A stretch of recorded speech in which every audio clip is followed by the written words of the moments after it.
읽어주는 교과 11과 그리스도인과 일 12월 12일 안식일의 일몰 시간은 오후 5시 14분입니다.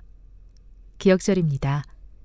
그러므로 내 사랑하는 형제들아 견실하며 흔들리지 말고 항상 주의 일에 더욱 힘쓰는 자들이 되라.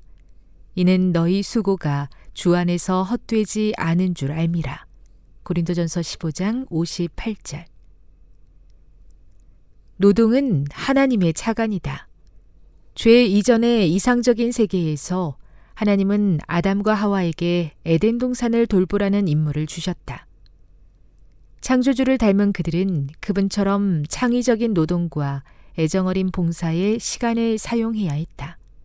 즉, 죄와 죽음과 고통이 없는 타락 이전의 세계에서도 인류는 일을 해야 했다.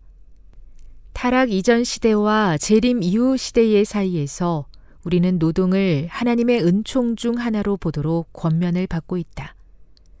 모든 유대의 어린이들은 장사를 배웠다.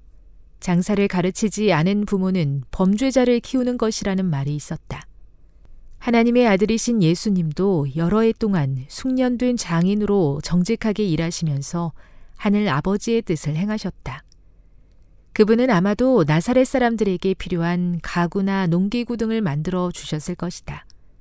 이는 앞에 놓인 사역을 위해 그분을 준비시키기 위한 단련의 일환이었다.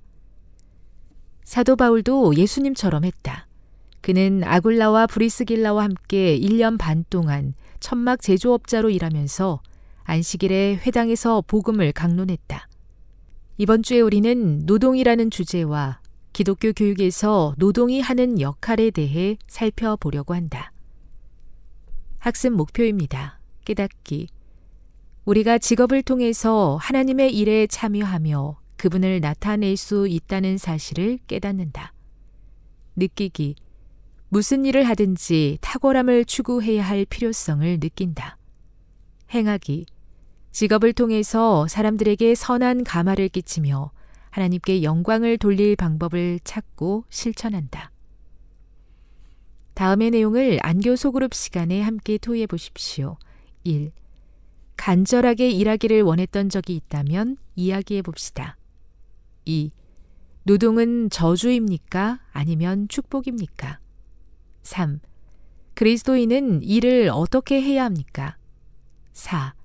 무슨 일을 하든지 우리가 최선의 결과를 얻기 위해 노력해야 하는 이유는 무엇입니까? 5. 신앙과 직업을 분리하는 것이 청지기 정신과 맞지 않는 이유는 무엇일까요? 6. 우리가 직업을 통해서 만나는 사람들에게 선한 감화를 끼치려면 날마다 어떻게 영적으로 준비해야 할까요? 결론입니다. 타락하기 전에도 인류의 조상은 일을 했습니다. 물론 이후에 그것은 고역이 되었지만 청지기 정신과 영성의 기초 위에 수행되는 그리스도인의 일은 성취감과 기쁨을 얻는 방편일 뿐 아니라 하나님을 나타내고 그분의 일을 진척시키는 통로가 될 수 있습니다.